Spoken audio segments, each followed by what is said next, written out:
Yo tout le monde, c'est NonoBob45 et aujourd'hui une petite vidéo vraiment vite fait d'un deck profile, d'un deck mystère et je parlerai un peu de l'Irexas de Lille qui s'est passé hier et aujourd'hui. Donc on va commencer le deck profile mystère.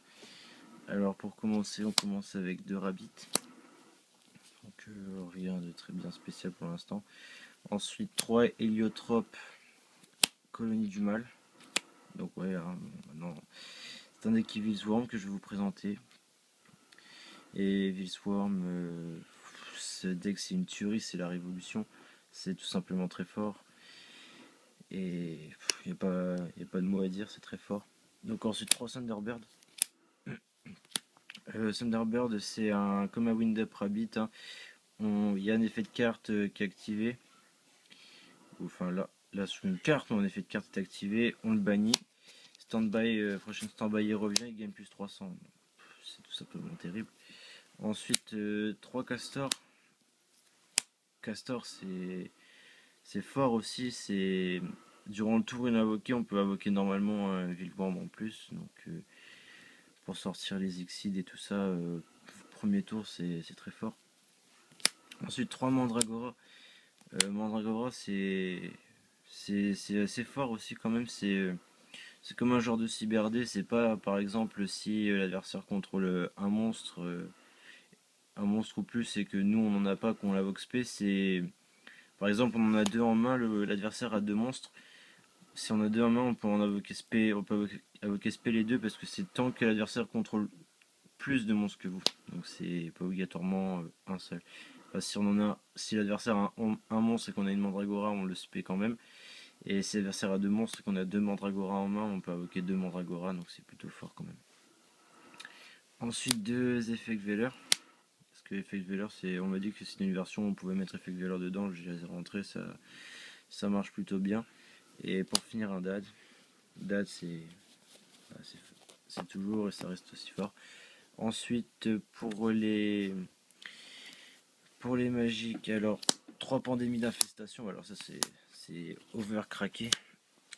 C'est une jeu rapide, comme une lance interdite, on l'active, les Wilsworm qu'on contrôle actuellement ne sont pas affectés par les cartes magie et pièges. C'est overcraqué. Avec ça, je mets quand même une lance, ça quand même, parce que même si la festation pandémie c'est un peu pareil, la lance ça peut toujours servir quand Aophion arrive, un truc comme ça, et qu'on n'a pas si on n'a pas d'infestation en main de pandémie, donc c'est toujours fort quand même d'en mettre une.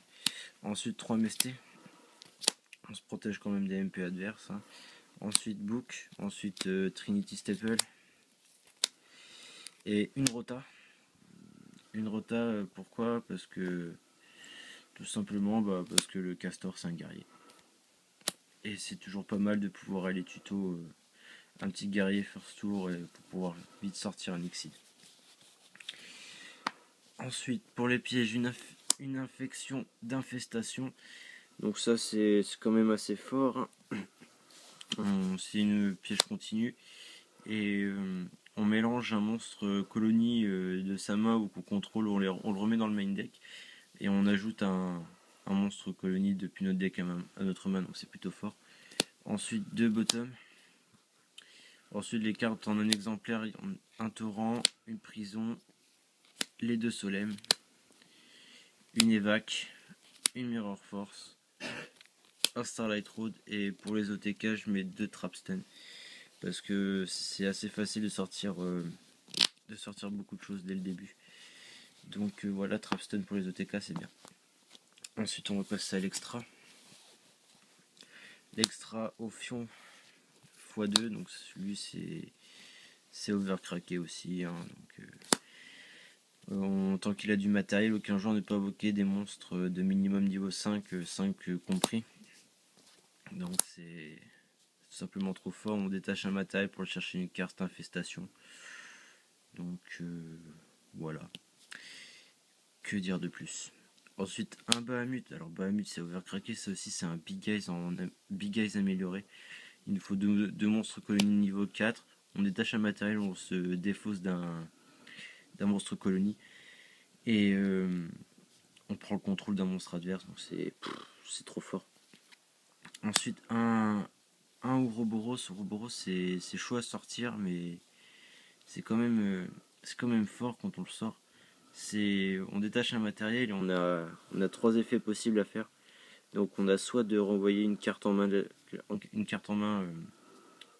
l'adversaire, soit de lui faire défausser une carte, soit de cibler une carte dans son cimetière et de la bannir, pardon. Donc c'est quand même assez fort Ouroboros. Ensuite on a un Thanatos que je surnomme Tantous, parce que Thanatos je me rappelle jamais, donc j'ai pris l'habitude de l'appeler Tantous. Alors Thanatos x1 c'est quand même fort aussi. C'est durant le tour de chaque joueur on détache un matériel et il n'est pas affecté par les effets de monstre, donc ça peut toujours être pas mal. Ensuite un Cauchemar. C'est fort dans tout ce qui est contre par exemple Gerja Karakuri ou tous les monstres qui invoquent tous les monstres, qu'est-ce que je dis, tous les decks qui invoquent des monstres spécialement. Donc c'est un monstre de rang 4, 1950 de def, et lorsque l'adversaire invoque un ou plusieurs monstres spécialement, on détache un matériel, on les passe en défense face down, donc c'est plutôt fort. Alors ensuite un Ninja Armure Lame et un Excalibur. Pourquoi? Parce que si on fait Exceed avec deux castors, on peut sortir un Excalibur ou un Ninja Armure Lame, donc ça va craquer.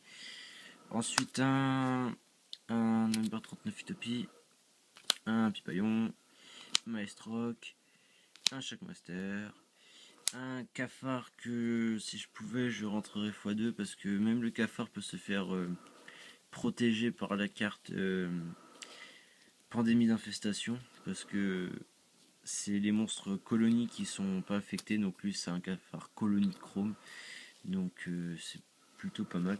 Ensuite je mets un Draconien, parce que Draconien je le sors pas souvent, mais quand je le sors il fait mal. C'est plutôt par exemple quand genre il reste plus beaucoup de... L'adversaire il a plus beaucoup de points de vie et qu'il a un petit monstre faible, comme par exemple un petit monstre faible, j'ai pas un petit monstre faible en tête. Donc tout le monde connaît le Draconien, on tape, on détache un matériel, on ravoque le monstre qu'il a détruit, il perd 1000 et on peut rattaquer avec lui derrière. Donc c'est fort. Et un Starlight Road. Donc voilà pour la présentation de mon deck Evil Worm, qui est overcracké. C'est... J'ai pas grand chose, j'ai pas grand mot à dire sur ce deck, si ce n'est que c'est trop fort. Donc pour parler maintenant de l'YCS de Lille, j'y suis allé. C'était personnellement pour moi mon premier event, donc j'ai trouvé ça plutôt bien.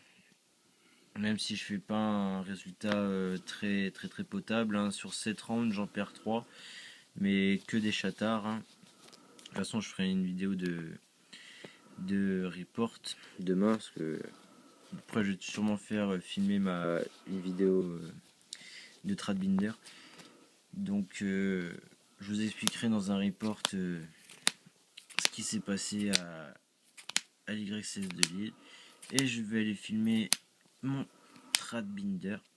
Donc pour ceux qui regarderont mon Tradbinder, je vous dis à tout de suite, et ceux qui ne regarderont pas, je vous souhaite à tous une bonne nuit et une bonne soirée. Ciao.